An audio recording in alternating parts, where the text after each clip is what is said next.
లేదా నీ వ్యాపారాల కోసం, నీ లాభాల కోసం సమాజం చెడిపోయినా పర్వాలేదు. ఏమండి, నిజంగా అలాంటివి సమాజంలో ఉన్నాయనుకుంటున్నారా? ఎందుకు లేవండి. ఏమండి, ఏలూరు పట్టణంలో కైనీ గుట్కా దొరుకుతున్నాయా చెప్పండి? ఏమంటే కైనీ గుట్కలు దొరుకుతున్నాయా? దొరుకుతున్నాయి. మరి ఎవరు ఎందుకు బ్యాన్ చేయలేదు దాన్ని? ప్రభుత్వ అధికారులు, మీ చేత ఎన్నుకొనబడిన వారు, నిజంగా మనుషులను ప్రేమించే వాళ్ళు అయితే ఏంటి, ఒక ప్రభుత్వం కోసం నేను మాట్లాడలేదు.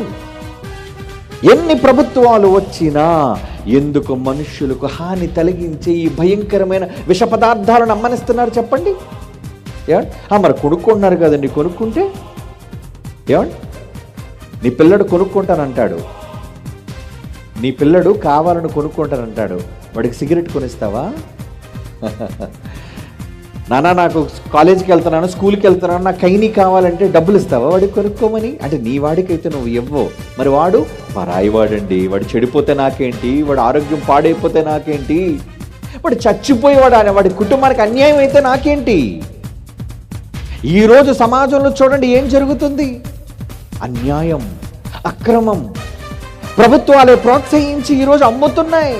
ఏమమ్ముతున్నాయి? దాని మీద రాస్తారు మళ్ళా. ఏమండి, మా తప్పు లేకుండా మేము రాసేస్తున్నామండి.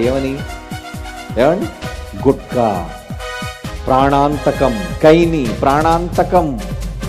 ఏమండి, smoking is injurious to health, drinking is injurious to health. మరి ఇంజూరియస్ టు హెల్త్ అయినప్పుడు ఎందుకయ్యా అమ్ముతున్నావు వాటిని? దానివల్ల ఎన్ని కుటుంబాలు రోడ్డున పడిపోతారు నీకు తెలుసా? తాగిన మైకులో రోడ్డు ఎక్కిన తర్వాత, వాడు స్టీరింగ్ పట్టుకున్న తర్వాత వాడికి హాని, వాడితో పాటు అమాయకులను రోడ్డు మీద ప్రయాణిస్తున్న వాళ్ళకి హాని. ఎందరు చచ్చిపోతారో తెలీదు, ఎంతమంది తాళి తెగిపోతుందో తెలీదు, ఎంతమంది పిల్లలు దిక్కులేని వాళ్ళుగా, అనాథులుగా, తల్లులు లేనివారుగా, తండ్రులు లేనివారుగా మారిపోతారో తెలీదండి. ఎందుకంటే వాడు ఎక్కిన మత్తులో ఏం చేస్తున్నాడో తెలీదు. మరి సమాజంలో ఎందుకు, నాట్ ఓన్లీ ఇండియా, ప్రపంచ దేశాల్లో ఈ మత్తులను ఎందుకు అమ్ముతున్నారు చెప్పండి?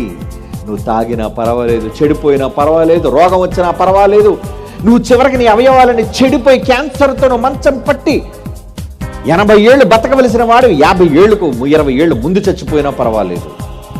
ఏమండి, కానీ మా వ్యాపారాలు సాగాలి, మాకు లాభాలు రావాలి అంటే ఎదుటివాడి ప్రాణం మీద నువ్వు బ్రతుకుతావా? ఏమండి, నీకు దాహం వేస్తే మంచినీళ్ళు తాగయ్యా, ఎదుటివాడు కన్నీళ్లు మంచినీళ్ళుగా చేసుకొని తాగాలనుకోవద్దు. నీకు ఆకలేస్తే నువ్వు కష్టపడి సంపాదించింది నువ్వు వండుకొని తినేయ్యా, అంతేగాని మరొకడు నోటి దగ్గర కూడు బలవంతంగా లాక్కొని కాదు. ఎదుటివాడు ఆకలితో ఉంటే అన్నం పెట్టేది దైవత్వం అయితే, ఎదుటివాడు నోటి దగ్గర ఉన్న అన్నాన్ని బలవంతంగా లాక్కునేది దుష్టత్వం కాదా?